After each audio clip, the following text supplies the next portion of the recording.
Now, I'll be honest, I'm a huge fan of the series. To see you guys kind of change the direction a little bit, speed it up, I know I speak for probably a lot of Splinter Cell fans. Definitely one of the things I think I know I'm excited about. But enough talking. You want to get to a little story set up for folks? I think some people that know about the story know that our good friend is in trouble, right? He's not necessarily in the same place he was. You want to explain, Max? If you played Double Agent, you know that at the beginning of Double Agent, Sarah Fisher, Sam's daughter, gets killed. And Sam is not really happy. You even see him throw his goggles outside of the plane, right? So when we begin on the project, we're talking about that, and that's going to affect Sam, right?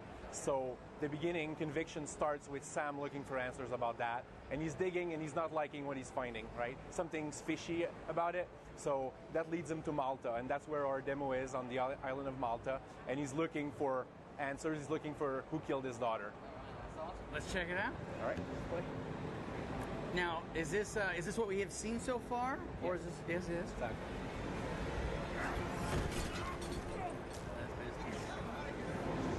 Now, shows like Alias and a few other things, I think, had done some of the textile treatment you guys are doing. It looks amazing in the game. What's really cool is, this is our interrogation gameplay, right? So you're in full control. Alex can grab Gramkos and bring him wherever he wants. Urinal is always a favorite. There you go. And that's our way of allowing the player to be Sam Fisher, to ask questions, to make the story move forward, right? Because he doesn't have like someone in his ear anymore, he gets to ask the questions and get the answers. So, now the door again, and what we're doing is it's all contextual, it's all destructible, so it's super interesting. And here's the projected movies, right? Allowing us to tell the story in real time, projected in the environment. So it's allowing you to be in control, right? You can have fun with that, again, and as Gramkos is talking to you, the guy who killed your daughter, it's Coben.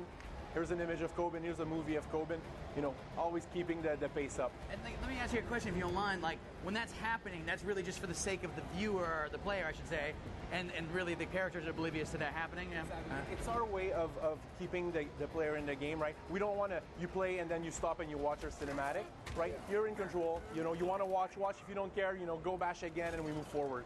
This is interesting because this is our transitions, and that's how we're going to hide the loading screens, right? I hate the loading screens, and so we're playing full HD movies when we load. So this is an example of that. And we're showing you where Sam's going, right? And the guy that's talking over it is like, watch out, there's guys on the front, guys on the side. So it's helping you to know to get ready to prepare, right? And then, quick wipe, we're back in game. And now what's interesting is, because Sam is not working for Third Echelon anymore, right? Well, he doesn't have all the gadgets. So he's going to use a piece of broken mirror to look under doors, right? So that's our version of Snake Cam for the beginning of the game, right? What about all the rest of the trick stuff you used to have? You'll get your favorites back, don't worry. So now, Island of Malta, obviously crowd simulation. Here's the projected objectives.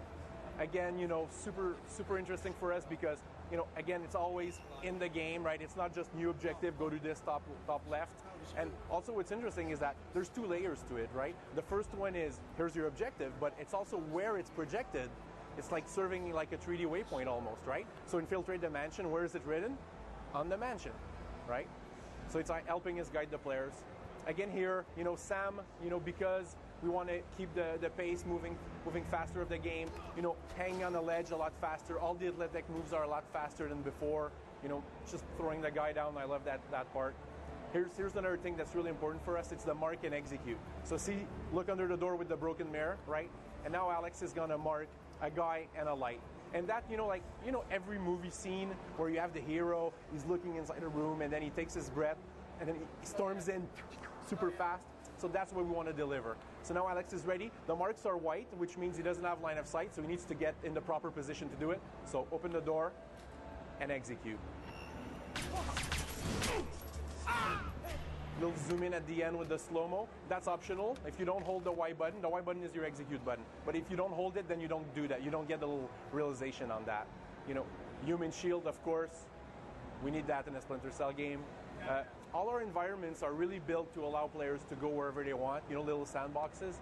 So that's interesting. We can go up the front door, but that would be maybe not stealth enough, right? So we're choosing the side entrance, the window. And again, because you're Sam Fisher, you can mark and execute from anywhere. Awesome. Nice. Great. Now,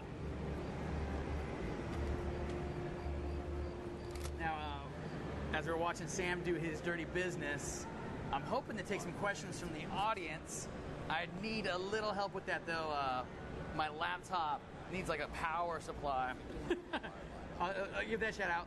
Now, this is interesting because I don't remember in any of the Splinter Cells before, and please correct me if I'm wrong, there being, actually, no, I guess there was some of it, but I don't remember anything like shooting chandeliers and having it fall on people. There wasn't anything quite like that, right? Why not? And what's interesting with that is that you can mark and execute them also.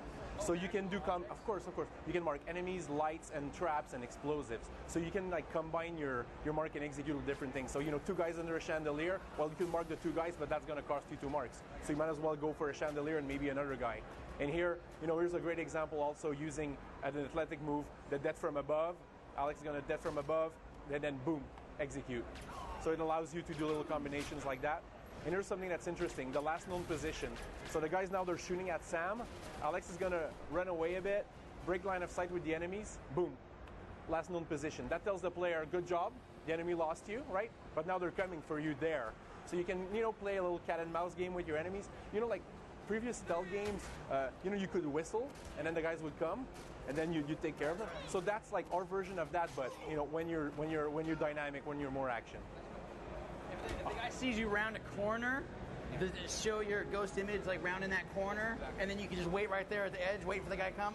All right, that's cool. And what we're doing, obviously, you know, like as we progress throughout the game, the AI is going to act differently, right? So at the beginning, the guys, they just come and they investigate. But as we go, they're going to throw grenades, you know, they're going to charge, they're going to flank, so they're going to use different tactics. So you're going to need, it's not just like make your last known and wait. You're going to have to get the hell out of there and flank them. Yeah, well, I'm waiting to get these questions up from the audience.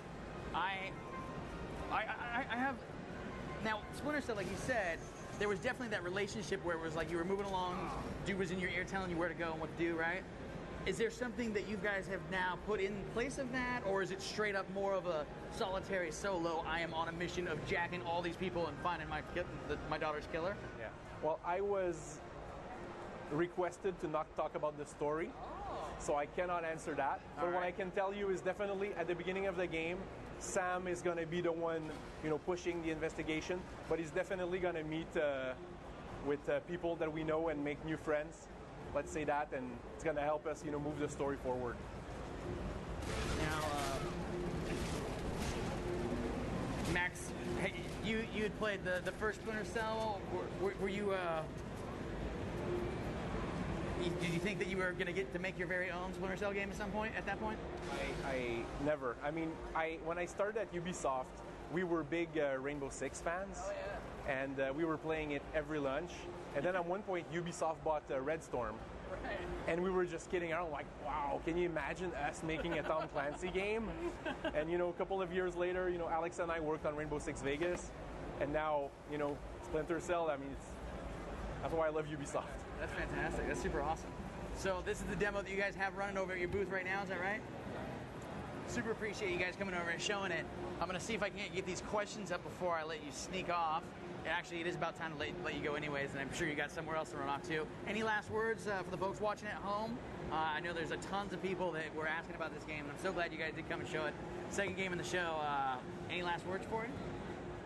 Well, it's coming exclusively in Xbox 360 and PC this fall, and we have a lot of other things to show throughout the summer, so stay on the lookout for it. We're not allowed to talk about multiplayer yet. Totally understandable. The game looks great so far, and I can't wait to see more of it. Thank you. So, yeah, thank you so much for coming by. Appreciate it. I'll let you guys out of here, and I'll reach way over there. Thank you so much, Alex. All right, Tom Clancy's Splinter Cell Conviction. It's coming out later this fall. And there you have it. So right now we are going to go ahead and check in with Homer Obar one more time, who was running around. This was some of the stuff you guys saw. Well, you guys were obviously at the Microsoft press conference. Did you guys see any other press conferences yet? After us, we didn't see anything of Microsoft. Oh, so yeah. We've been really busy. I'll tell you what. You should watch it. Like seriously, this like the Natal thing. Have you guys seen the Natal thing, the 3D camera? We heard about it a lot. Really? People Yeah. are